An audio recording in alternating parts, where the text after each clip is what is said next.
Assemblyman Wimberly, I have the utmost respect for you. We've worked on committees together for years, and I honestly and truly believe that you're putting forth this amended bill in good faith. But I have serious concerns and issues about the implications of what is being put forth today. As somebody who sponsored bills for rehabilitation in lieu of incarceration, as somebody who has voted in favor of decriminalization and strongly support giving people a second chance at life, this bill goes well beyond that, and essentially we are endorsing, as the state of New Jersey, for our children to not only smoke pot, but to now drink as well. And there are provisions in this bill that defy any sort of logic. And a couple of questions, just because I can't wrap my arms or my head around this as a parent, that, if you would yield for a couple of questions, because I'm honestly and truly trying to understand the rationale for some of this stuff, and it makes no sense to me. Several months ago, actually earlier last year, we voted on a bill put forth in the Assembly that created penalties for selling electronic tobacco smoking devices and vapor products. And that bill that was voted on, essentially, if you sold to a 20-year-old, you would get hit with a petty disorderly charge with a $500 fine for first violation for tobacco products. Under the changes made to this bill, you could conceivably sell an ounce of pot to an 8-year-old and get charged with only a $250 ticket. I'm trying to kind of understand what we are doing. And the first question would be, would somebody who sells to that 8-year-old child be able to get charged with endangering the welfare of a child? Or is it just the $250 penalty? Assemblywoman, with all due respect, the scenario, I guess, has come in. I've been flooded with this 8-year-old and 7-year-old question. I think common sense and logic takes over precedence when it comes to selling to an 8-year-old or a minor. I don't think there's any protection for anybody in the illegal market selling to them, no different than it has been for tobacco or alcohol. So there's no protection for the person who is working in the black market of selling illegal marijuana to a juvenile or anybody under the age of 21. Okay, because I'm reading the language of the bill in front of me, and this is the Senate bill. And the language specifically states, suppliers of cannabis items to underage persons. The bill would establish the following civil penalties for persons who sell or otherwise provide cannabis items, which goes up to an ounce of pot, not less than $250 for a first violation, not less than $500 for a second violation, and $1,000 for a third and each subsequent violation. There is no differentiation as to age. There is no differentiation as to additional penalty. And if you tie that in with another provision of this bill that specifically prohibits any law enforcement or other persons having access to records of a minor who did purchase, there is no way to even prosecute someone who sells to a minor because you can't have that minor testify. Okay, I totally understand what you're saying, but this is no different than the same situation that we're, like you're saying, with the issues of tobacco and alcohol, things of that nature. They will fall along the same line.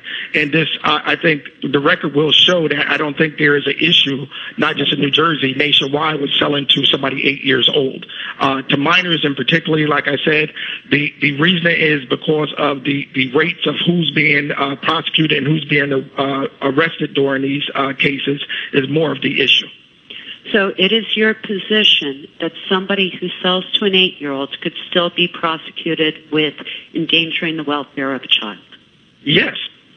Okay. Well, I for the courts, it's no different. I think if you sold alcohol to an 8-year-old, but in all due respect, Assemblywoman, I think the case of an 8-year-old is an issue that I think none of us has faced.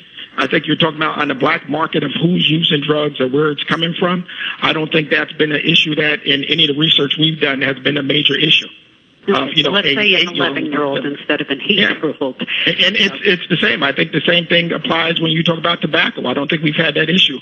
Now, vaping obviously has been a big issue with young teens and other people that, we have addressed and we have to address. And the key will be enforcement. But right now, the penalties of that, based upon the bill that we passed last year, are actually higher penalties than selling that an ounce of pot to, let's say, a 12-year-old. Okay. And the one thing that we have to remain during this time that I don't think we're looking to ease the penalty for anybody, but the reality is that we are dealing with, like tobacco, a legal substance now. Even though but unlike tobacco, the state of New Jersey is on track just this year alone to have over 3,200 people die of overdoses from drugs and alcohol. We're not having children die of tobacco overdoses. So, it's and Assemblywoman, I haven't heard of too many cases of anybody dying of marijuana overdoses. And you can correct me if I'm wrong, but I don't think there's any data that would support that we have a insurgent amount of marijuana overdoses since it's been voted on legally by 70% of our residents to make it illegal for legal use. Well, one thing I would point out to yourself respectfully, as well as to other members of the legislative chambers, is please look at the overdose rates for child use of marijuana products, particularly edibles, and the uptick in ER cases that have taken place in Colorado and other areas from accidental ingestion of marijuana edible products, and they have had an onslaught of children who have actually been brought into ERs due to overdoses because it impacts significantly different in children. Moving on to the next question and topic.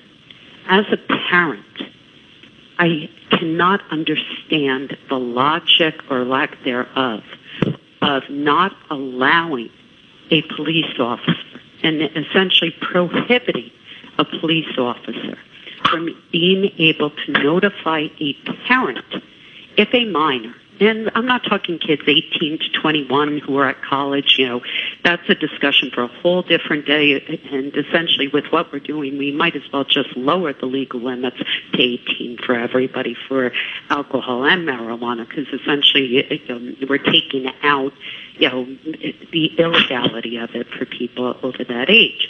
But for minors, for my child, if my child was caught with a 6-pack of beer and smoking a joint in a local park at the age of 12 or 13, he as a parent should be the very first person called, both from a health and safety perspective, but also to ensure that me as a parent has the opportunity to speak with my child about a pathway that they may be going down.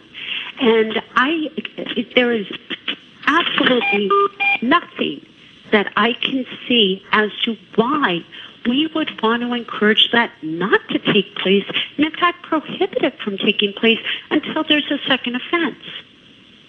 Well, Assemblywoman, with all due respect, I will tell you this: the issue more or less becomes who's being, dealt with in a certain manner when it comes to arrest or any type of penalties for use of marijuana for a minor. In New Jersey, 13% of New Jersey children are black, yet black youth account for 24% of juvenile marijuana possession arrests in 2018. Black youth arrests have gone up 6% since 2001. and from 18% in the same time. The number of white juvenile arrests has dropped by 6%. So this is a racial disparity issue that we're facing. A white youth is less likely, where a black or brown youth is 3 times more likely to be arrested and charged for marijuana possession. Unfortunately, this is just not about this bill.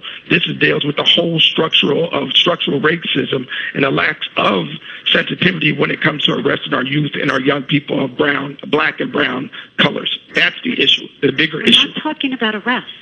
You can notify... It's acknowledgement. Once you get into the system is just that. So I've worked in the school district for 32 years. And I would tell you that. They are 30 times more likely to be detained and go through the system where a white youth will be sent home or there will be no issue at all. Or previously, it's no different than marijuana, or alcohol. They'll be told to pour the alcohol out and keep moving. A black youth becomes part of the system.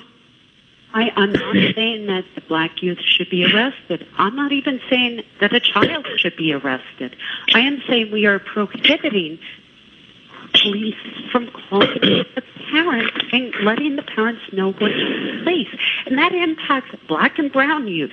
I am sure that if you are a parent of a child, regardless of your color, you want to be aware of whether or not your child is heading down the wrong pathway. And what happens, God forbid, the police write up that kid, and that kid has some sort of alcohol poisoning a couple of hours ago, or your teen daughter continues to go out drinking and gets sexually assaulted because she can't consent, and now you have this situation where the parent wasn't notified.